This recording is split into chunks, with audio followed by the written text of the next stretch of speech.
Die Geschichte von Ug99 begann mit einer einzelnen Pilzspore, irgendwo im Hochland Ostafrikas.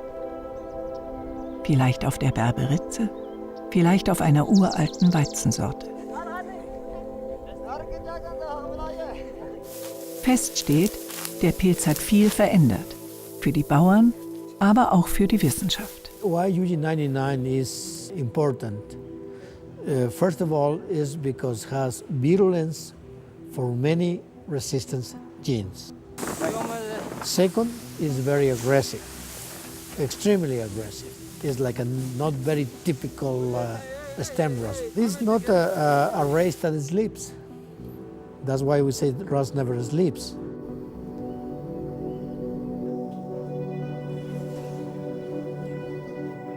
At the same time, having battles or challenges like this is also a blessing in disguise. Before the emergence of Ug99, we had a very handful of scientists who were working on stem rust. And now you could see there are about 300 to 400 researchers who are working on stem rust within this project, trying to address various issues. Disease is always a political issue. So rusts, they're not a quarantine disease. I mean, you can't stop them at the border because they're windblown. It's impossible. But even so, we've had some instances where some countries have been reluctant to share data.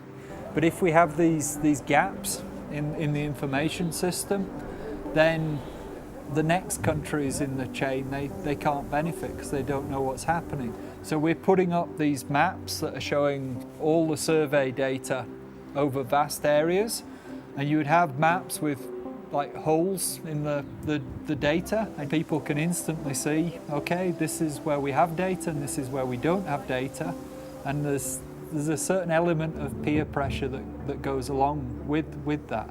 It's great. I mean, this whole community that's come up around this issue. I wish to see these programs grow to the level that we are able not only to satisfy our small-scale farmers or large-scale farmers, but also to link effectively with industry. That comes with employment, that comes with income, that comes with export, and that's a place we'd want to be. Instead of becoming net importers, we'd also want to begin to export. Yes. There is one variety which offers quite a bit of promise and excitement to me.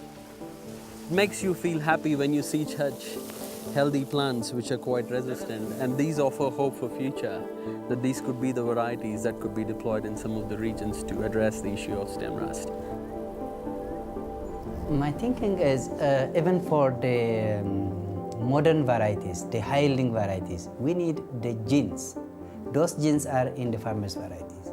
If we are not taking care of this important and the precious genetic resources, then in the future we may be in problem.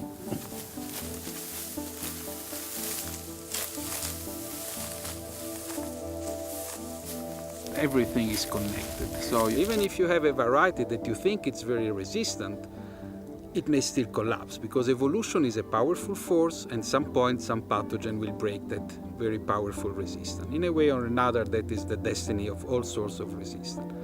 So for a good agricultural advisor, if the farmer doesn't want to take risk, would be you plant a bit of this, a bit of this, a bit of that, because if you have an outbreak of the disease that you fear, it's impossible that everything collapses.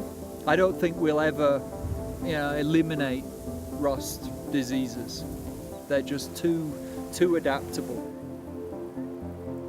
Each pathogen has its own strategies. The more you know about them, and or more friendly you are with them, means you are not afraid of them, then you can work out a good defense against them. They are the enemy in a sense that they are also looking how to break whatever you have done, so destroy what you have done, and they are enemy of farmers. If we failed in some way or the other, then farmers are losing their crops. That's the saddest part,